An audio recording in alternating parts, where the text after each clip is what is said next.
Well, let's get started. If you're visiting with us, what we're doing right now is we're following in Genesis. We're following this promise that God made to Abraham. And that promise, the theologians like to call it, because they like big words, the Abrahamic promise. But this promise is actually very simple. It was a promise that God would bless Abraham. And by faith, he accepted this promise. He accepted this promise from God. But God said a very curious thing. He said that not only will you be blessed and your family will be blessed, but all the nations of the earth will be blessed in you.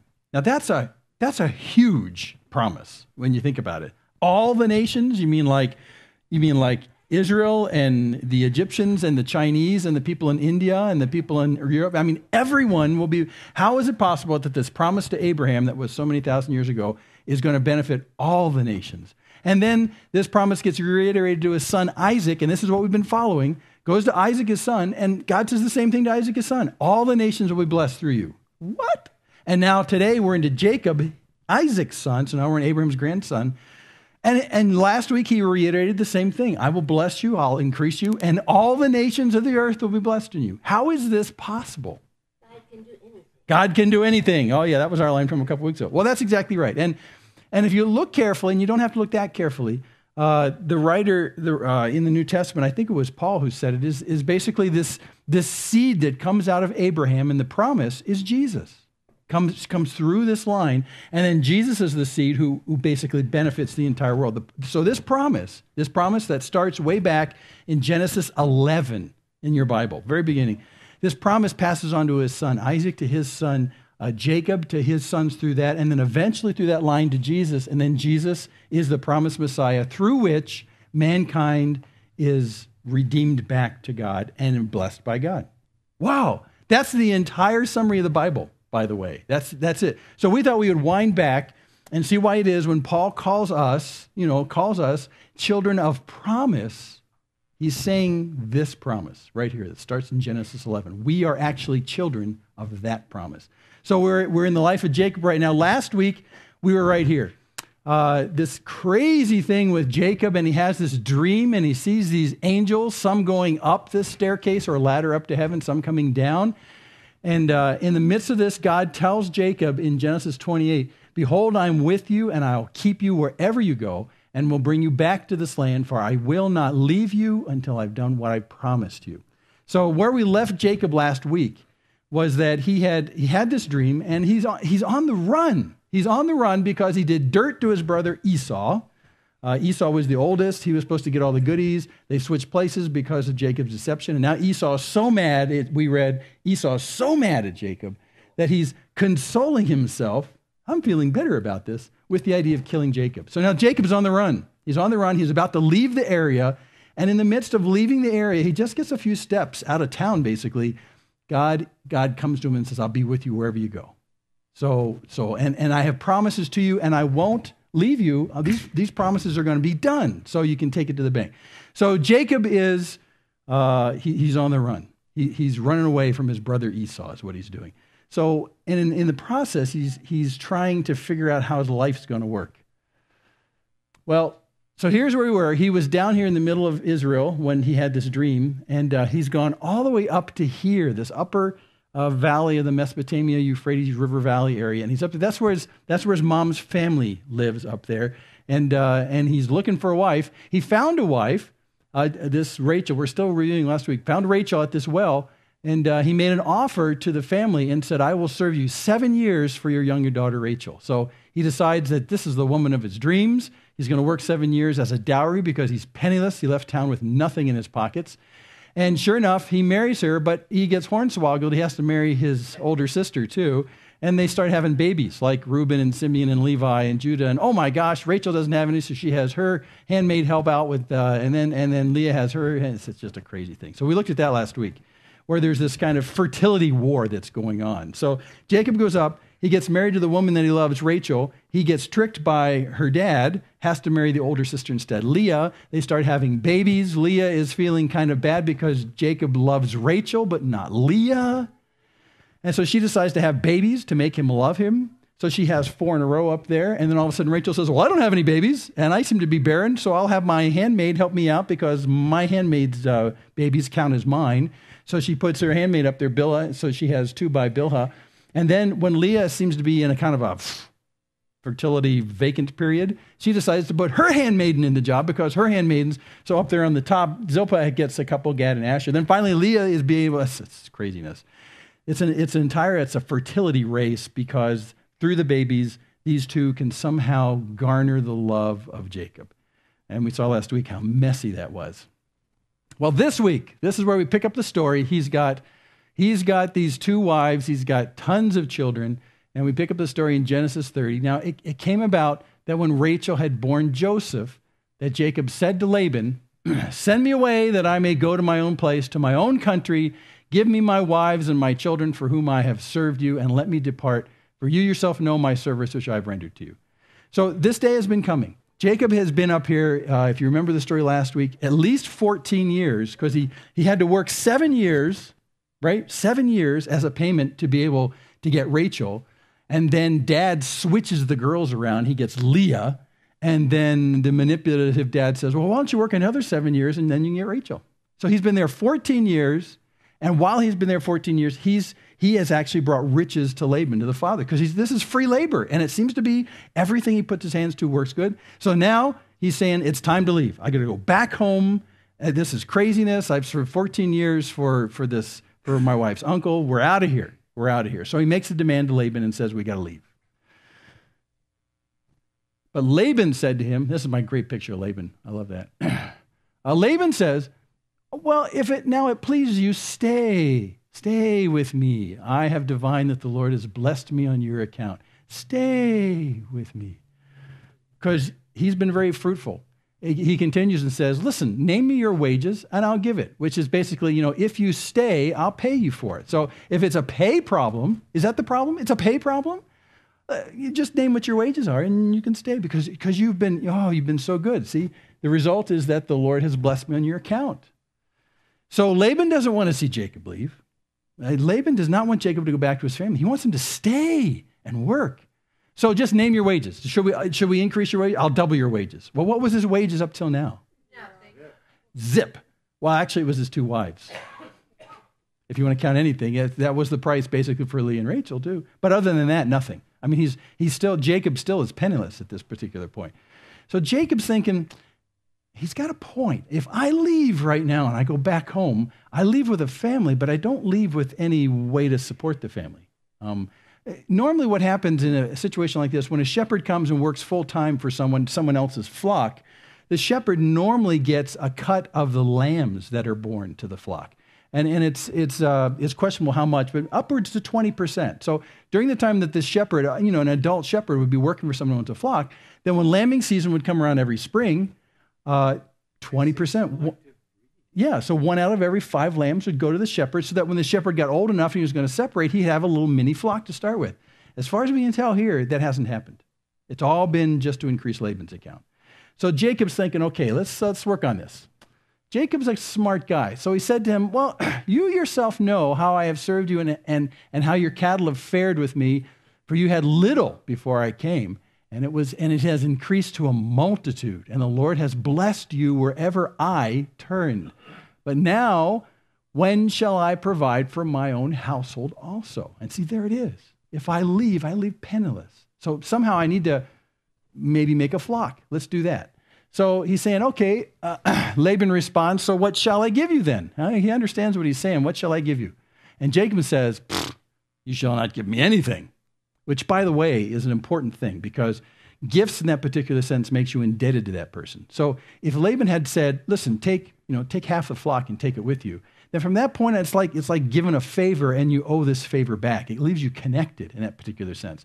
This is why way back when Abraham needed to find a place to bury his family, he had to buy the land. He didn't want it to be given to him. They tried to give it to him. And he says, no, I can't do that because it'll connect the families forever. It's kind of like a mafia thing. Well, I'll do this for you, but then you owe me one too. And then someday you get this horrible phone call from this guy, you got to go whack somebody. So this is the connection. So at this point he's saying, no, I don't want you to give me anything. It's not about giving. If I earn it straight out, I can take it and we got no more connections. So that's what he says. Don't give me anything. If you will do this one thing for me, I'll again pasture and keep your flock. He's saying, I'll stay and I'll pasture your flock for a while. But here's the deal. Let me pass through your entire flock today, removing from there every speckled and spotted sheep and every black one among the lambs and the spotted and speckled among the goats, and such shall be my wages. It's not a bad plan. Now, this is not going to be the majority of Laban's herd. It's going to be actually a small amount of the herd, because these are the lambs, these are the animals anyway that are kind of, cosmetically spoiled, and so it's not a real big deal. In fact, you can't really do good wool if the wool is not one color. So here's the deal. He's looking at the flock and saying, I'll take the lowest value animals in your flock and start a little mini herd for me. What do you say? Well, it's a low loss thing for Laban. So Laban's thinking, if I can get him to stay and pasture my flocks, all I got to do is give him the lowest valued animals, which is not many to start with anyway, and I gain this Jacob guy who every year he's here, I get richer. Where's the downside? So this is actually a very skillful offer from Jacob. And then he goes one step further. He says, so my honesty will answer for me later. When you come concerning my wages, everyone that is not speckled and spotted among the goats and black among the lambs, if found with me, will be considered stolen. So now Jacob, remember, Jacob's a deceiver. That's how he started out in this whole thing. That's why he's in trouble with his brother Esau. But he's met a greater deceiver in Laban. So he's looking ahead thinking, okay, a day's going to come when I'm going to separate my flock from this guy, and I'm going to finally go home, and I don't want him to claim that I've been stealing his sheep. How will we know that? If it's speckled or striped or black lambs, they're mine. So there's no way he can come and say, I think that sheep's mine, because it's the wrong color. That's what Jacob's saying. So this is a pretty good deal. He knows that Laban will try and manipulate later on. He'll try and wuss out of the deal. He'll try and say, you're stealing half my sheep. Now, Jacob's also anticipating that maybe his flock's going to get big. And if it's going to get big, because after all, when he pastured Laban's flocks, they got big. So he's thinking, if my personal flock gets big, Laban, being the greedy guy that he is, when I get ready to leave, he's going to say, man, it's a lot of livestock. So he's saying, this is going to keep me and you honest. Okay? If they're speckled or striped, black, they're mine. I didn't take them for you, right? Right, Laban? Right. So this is their kind of non-aggression treaty going down right here. So Laban says, good, let it be according to your word. So, yes. So if you can do something with selective breeding, this could be a landslide, is what this could be. So here we go.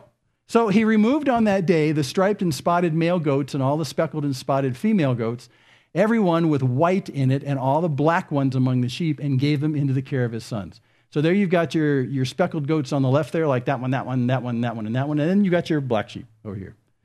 So see, he just calls them out. He uses them, says, this is my starter flock. Pretty easy. You can't debate about whether you're taking the right or wrong ones, because if they're speckled goats, they go to Jacob. If they're black lambs or sheep, they go to Jacob. They go to Jacob if they're spotted or speckled. So that's how it works. Easy. See? No big deal. So Laban puts up with this, and Jacob puts a distance of 3 days' journey between himself and Jacob fed the rest of Laban's flocks. So here's the deal. Now, Jacob has taken the flocks to shepherd them and taken them about 3 days' walk away from where Laban lives. Now he's got all the flocks. Now he's actually got the flocks kind of separated into mine and his. He's got the speckled, striped, and dark lambs on one side. That's his. He's got the other one. But in fact, he doesn't really need to separate them. He can let them mingle if he wants to, because they're like branded with colors. So that's really, really simple. So they decide to separate, and Jacob's off, shepherding off at a distance of 3 days, which means he's kind of out of the view of Laban. So Jacob can start doing some clever things right now. Then Jacob took fresh rods of poplar and almond and plane trees, peeled white stripes in them, exposing the white which was in the rods. I could only find some walking sticks that look like that, so that's my illustration. But he does some funky stuff to expose the white into stripes. He set the rods which he'd peeled in front of the flocks in the gutters, even in the watering troughs where the flocks came to drink. And they mated when they came to drink. So the flocks mated by the rods, and the flocks brought forth striped, speckled, and spotted. And at this point, you should be saying, what? And in fact, Bible scholars look at this and go, what? It's strange. It's very strange. And the best explanation that most commentators have had is that there actually is kind of a folk magic belief in these things, that when these animals would see something that looked like them, then they would start to mate. You know, they'd kind of force the estrous cycle and stuff like that. So he's going with this idea. He's thinking, the only way I'm going to be able to go home and support my family is if my flock grows. I'll use this crazy stick idea where you peel these stripes in it, and we'll put them in front at the watering stops. And when the sheep see that, they go, whoa, look at her. And then, they go crazy right there. Some people actually call this white magic. And the reason they call this white magic is because, for one thing, one of these tree names, I think it's the poplar, is in the Hebrew name for it. I think it's Libna, but it's very close to the word white in Hebrew. And Laban's name means very close to white. Libna, Laban, it's like that. So it's kind of like it's his way to manipulate the white magic. Oh. Now, does this really work? Well, let's see what happens. Just hold that thought for a second. So Jacob separated the lambs, made the flocks face toward the striped, and all the black in the flock of Laban. And he put his own herds apart and did not put them with Laban's flock. So now here's where he's going to start separating them based on colors for the following purpose. Moreover, whenever the stronger of the flock were mating, Jacob would place the rods in the side of the flock in the gutters so that they might mate by the rods. But when the flock was feeble, he didn't put them in, so the feebler were Laban's. And he goes on, and the stronger ones Jacob's. So the man became exceedingly prosperous and had large flocks and female and male servants and camels and donkeys. So did you get what's going on here? So now he's understanding, in some way he feels like he can control the mating of these animals. What if I take the strongest animals, and have them mate, and I'll keep those, and I'll take the weak ones and let those be Laban's. And so that way I'll establish a strong herd. Laban's will over a number of years become a weak herd. Mine will grow in excess. And then I can take some of the wealth of this flock and not just have a whole bunch of goats and sheep, but I can trade them. And what's he trade them for in the last sentence? Well, he trades them for female and male servants and camels and donkeys. So he's getting enough riches off of this little mini herd, which is really turning out to be quite a major herd, that he can translate this into other things, other riches. And camels, oh my gosh. Camels were a big, big deal. And he's going to need camels anyway to go all the way home from the Mesopotamian River Valley all the way down to Israel. This is working out good. And donkeys to carry stuff, male and female servants. Wow, this is like a dream come true. So what he's saying in that last sentence is this flock, I guess you can't use the word flock. Do sheep, flock? No? Herd? I don't know. Yeah, anyway, does flock work? All of a sudden I saw birds in my head. Okay. A gaggle of sheep. Oh, that's ducks. Okay. Anyway, a bunch. Okay. But he's got enough of them that he can start actually trading up to kind of diversify his portfolio. And so now he's got a whole bunch of things he owns.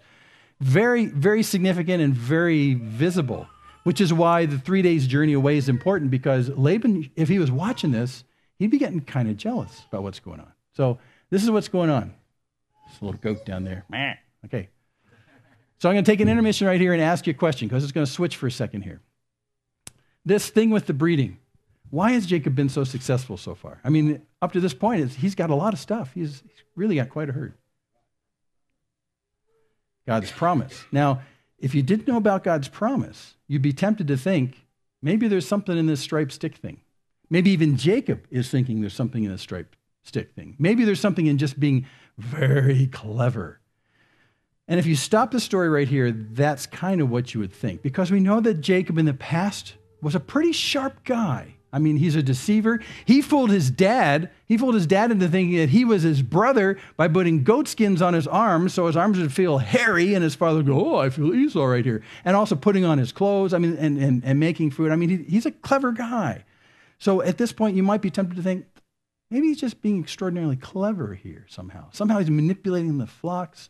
He's doing this striped stick thing. Maybe there's something to that. Maybe I should do some striped sticks at home and see if my plants will grow. No, that won't work.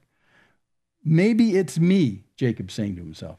You'd have better luck blowing on the plants than using sticks. Exactly. This whole stick thing, by the way, I'll just put this asleep. This whole stick thing is total folk magic lore. There's nothing to it at all. Nothing at all. But you could think it is. And at this point, Jacob could be thinking, I'm pretty hot stuff. Well, let's see how the story goes on, because we'll see if he understands that God's the one that's doing this.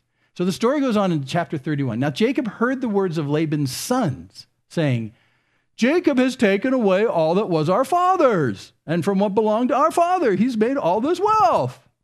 Now, why would the sons be saying this, by the way? Because they can see it. Well, yeah, all these things. For one thing, they can see it. They're probably out being shepherds in the field. The 3 days walk away from where Laban lives, they've probably seen it. Plus, who inherits dad's wealth? The sons. So the sons are looking at everything that Jacob has and goes, wait a second, Jacob's going to take that, and that wealth belongs to us. He's stolen from our father. He's stolen. So they make the accusation, and they're kind of in it because of their own wealth. So Jacob saw the attitude of Laban. They infected Laban's thinking, and behold, it was not friendly toward him as formerly. So now the sons have successfully incited dad to think, this Jacob guy. I let him take a few of my sheep, and now he's stolen the entire flock, and he's gotten rich on my behalf. That's not fair. I own what Jacob has. He stole it from me. Arr. Up to this point, they had a pretty friendly relationship, sort of.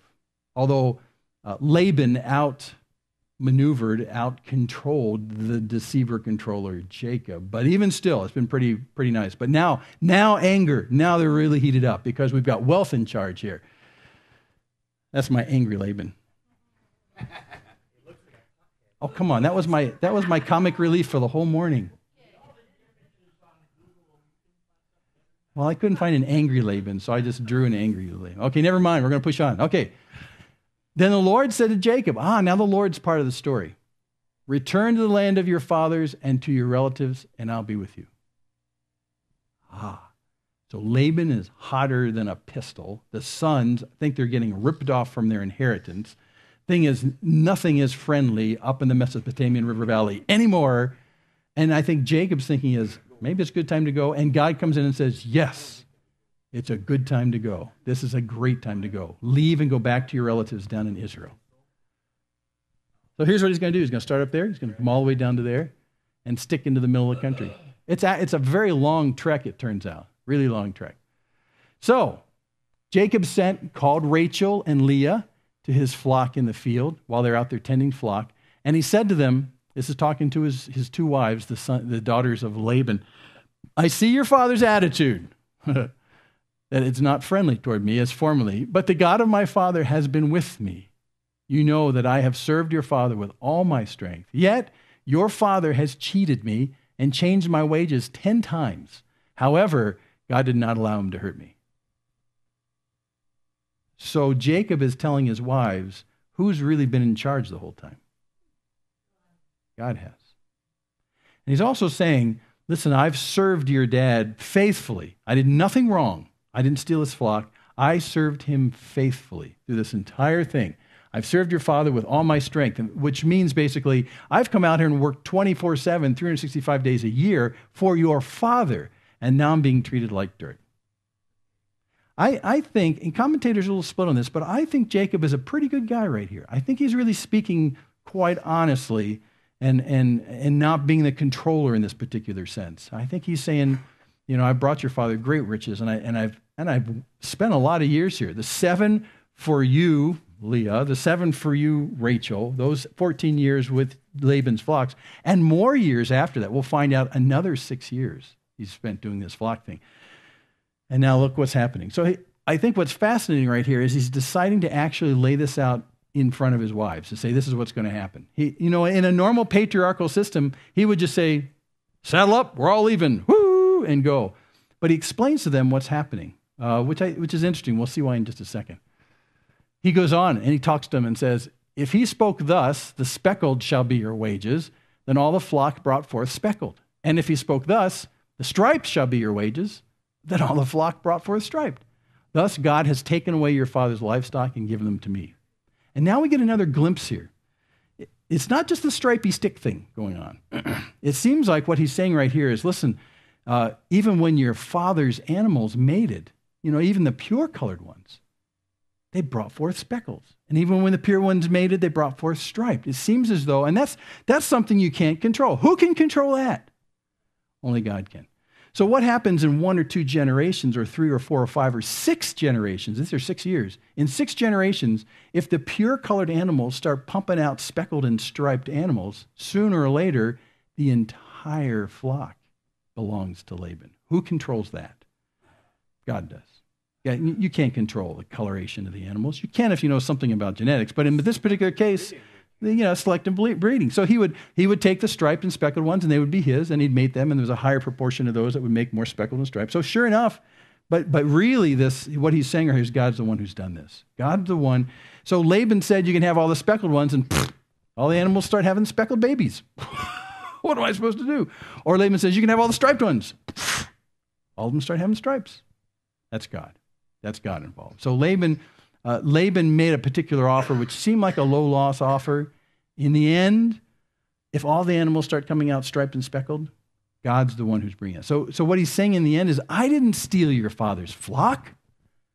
God has taken away your father's livestock. How? By making them all mottled colored. God took them away. So I can't control that. So Jacob is really coming from a right place right here. He's saying, my flock is pretty big, but that's because we made this coloration deal, and Laban's trying to renege on it sometimes, but you know what? The deal's a deal. And I can honestly say I didn't steal his flock because look at the colors. It's like an instant brand. God's the one who's done this, not me. He's still talking to his wives. And it came about at the time when the flock were mating that I lifted up my eyes and saw in a dream, and behold, the male goats which were mating were striped, speckled, and mottled. This gives us another kind of clue. Maybe it wasn't just the pure colored ones that were making this, but maybe the only ones that wanted to mate were the colored ones, the mottled ones. See? So how do you influence an animal to mate?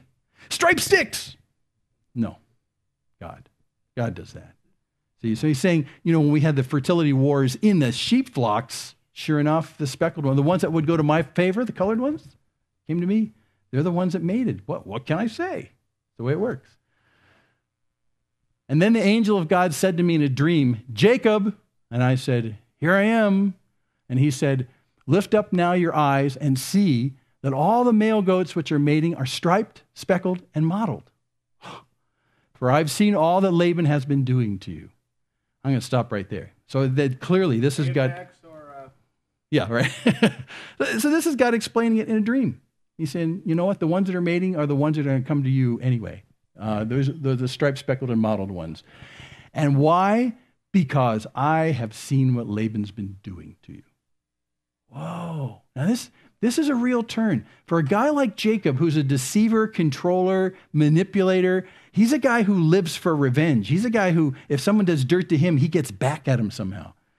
But up till now, we haven't seen him really getting back. He's just been concerned about the welfare of his family. But God's saying, I have been watching Laban. You know that phrase that says, that you're not supposed to bring retribution to other people because vengeance is mine, says the Lord. The Lord sees the justice or the injustice of a situation. And that's what he's telling Jacob right now. I have seen Laban. I've seen what he's been doing. And so I've been messing with the sheep for your benefit, for your benefit. I am the God of Bethel. Remember, that's where Jacob made his big prayer and saw the angels coming as he left town. I'm the God of Bethel, where you anointed a pillar, that rock with the oil on it, where you made a vow to me. So now arise, leave this land, return to the land of your birth. So he's saying, your time here is done. You got your wives. You've got all these flocks. You can take care of yourself now. You've got camels. You can make it back. Jacob left town in the center of Israel with what? Absolutely zip. Nothing at all. Not even camels for the journey. He just left with a coat on his back. And now he's coming back with 2 wives, their handmaidens, 12 plus, or actually 11 plus kids. There's probably more we're not sure of that weren't documented. A lot of kids, plus he's got this entire caravan of camels and servants and everything. He's a rich man. He's a rich man in every respect. He came back a millionaire. In reality, he did. He left home and God brought him back. He's bringing him back right now. So He's explaining this to his wives. That's what we're going to do. That's what they said. So Rachel and Leah said to him, well, do we still have any portion of inheritance in our father's house? Are we not reckoned by him as foreigners? For he has sold us and has also entirely consumed our purchase price. Now, what are they talking about here? Well, the bottom line is they're saying, you know what, we don't really have any connection to our dad anymore anyway. Because you know what he did wrong to us? The customary tradition here was that if you were married off and the groom came and paid a bride's price to your father, then your father would take some of that money and put it kind of in a hope chest for you. Some of it, not all of it, but some of it. And let that grow and be wealth for you so that when you finally do separate, really separate, if you go to another town or something like that, you would have some riches that went to you because, well, it turns out that Laban never did this for his daughters. He basically took the price for his daughters, which was Jacob's labor for the flocks that Laban got rich by, and he basically pocketed it for himself. They're saying, our dad didn't save anything for us. He treated us like we were foreigners, like we have absolutely no blood connection. He actually sold us. He sold us. And then he completely consumed the purchase price for us. So what are they saying about their dad Laban? We don't care if we leave town because our dad's a crook. He's not taking care of us in the traditional way. He treated us like merchandise. He sold us off. And then he pocketed all the money for it. Great, thanks, Dad. So they're saying to their husband, saying, listen, you're taking care of us. Our father's not. We might as well just disconnect here and leave home because our dad's just been taking advantage of us like he's been taking advantage of you, Jacob. Let's leave Laban behind. We have no ties. No ties. Surely all the wealth which God has taken away from our father belongs to us and our children. Now then, do whatever God has said to you. So interestingly enough, although he's pocketed all that, somehow God has changed it through the flocks so that this great wealth now has come to Jacob because God has watched what Laban has done wrong. And all this has come to Jacob. So they're saying, fascinating. You know, some of this wealth should have come to us anyway. That's the normal stuff. But God, in looking out for us, has actually given that wealth to you, and we're married to you and our children, and it's all working out great. We don't have to steal anything. God has just moved all the assets over to our household. We're with you. Let's go. Let's leave. Yeah. So, verse 17 of chapter 31. So then Jacob arose, put his children and his wives upon camels. He drove away all his livestock and all the property which he gathered, his acquired livestock which he had gathered in Paddan Aram, to go to the land of Canaan to his father. So he's out of there. He's just taken off. He's leaving. Yes, the land of Canaan is where Israel is.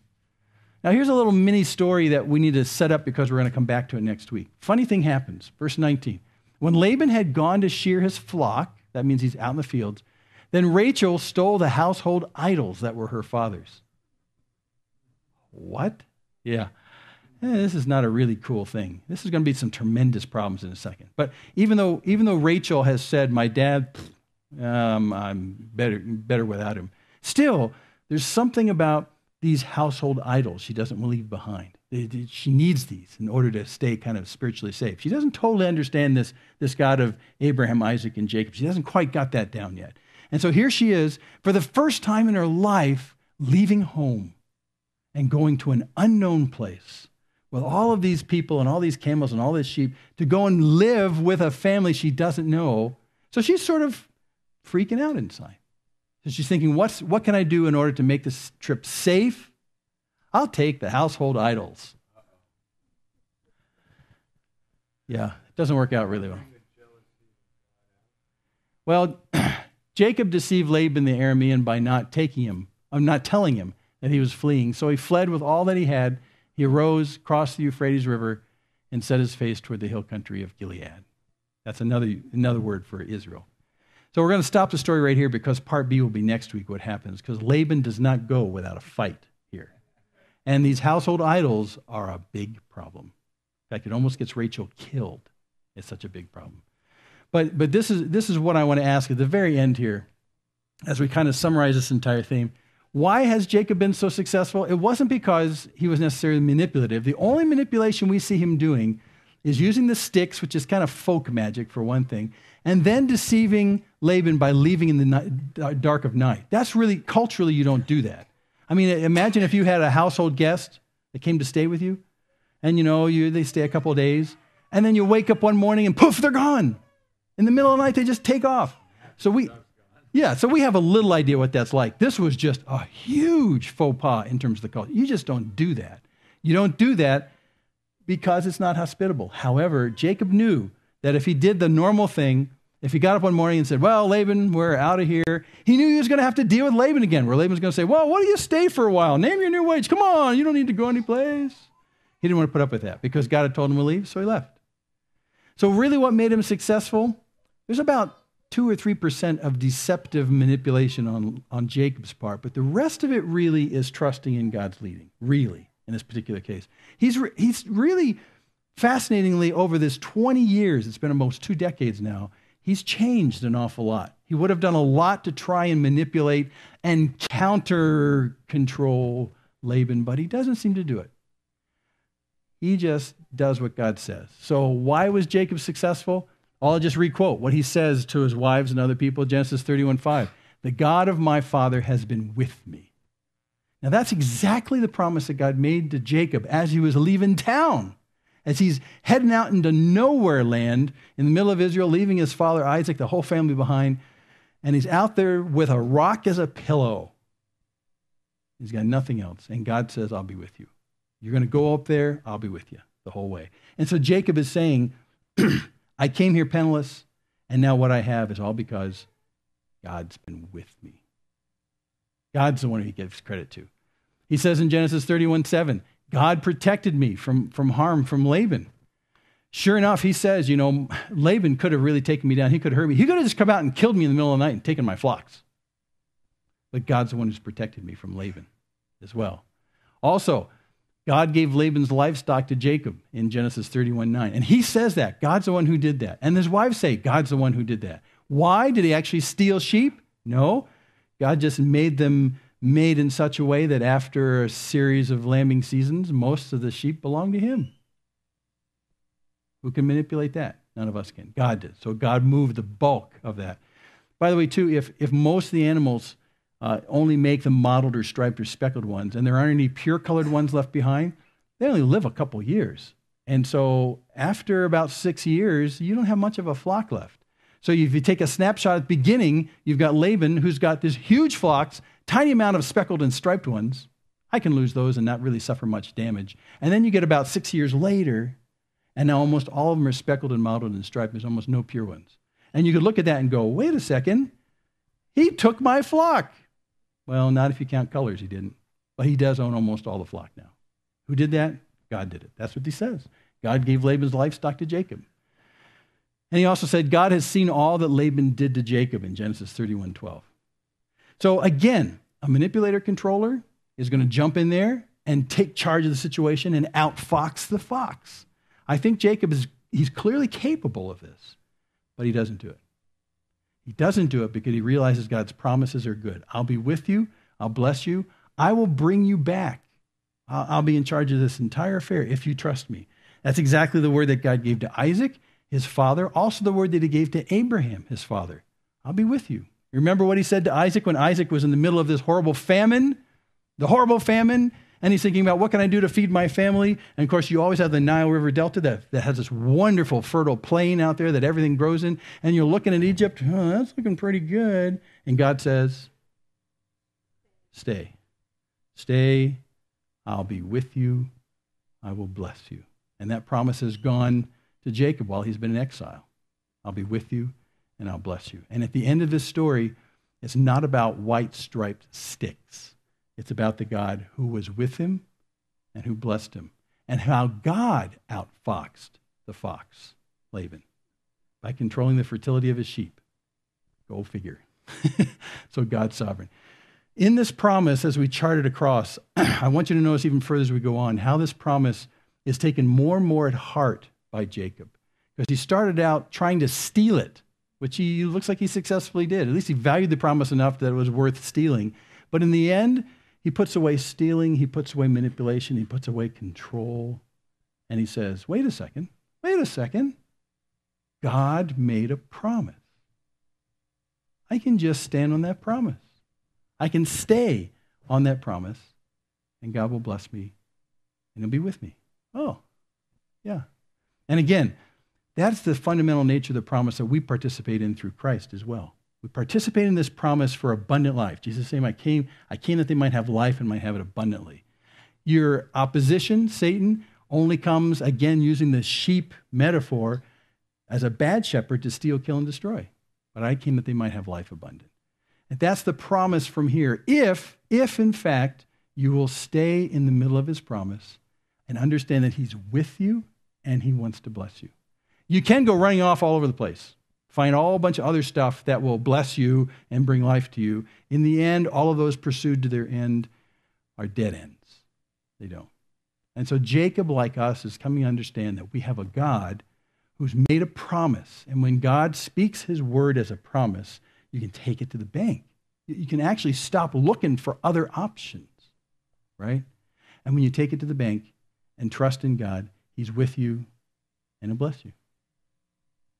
It's exactly the same promise that starts in Genesis 11, that comes all the way up through Abraham, Isaac, Jacob, the nation of Israel that trusts or doesn't trust, then through the promised Messiah, Jesus, who comes and pays the price for our sinfulness, and in whom then we trust in the same promise for life, and that God will be with us.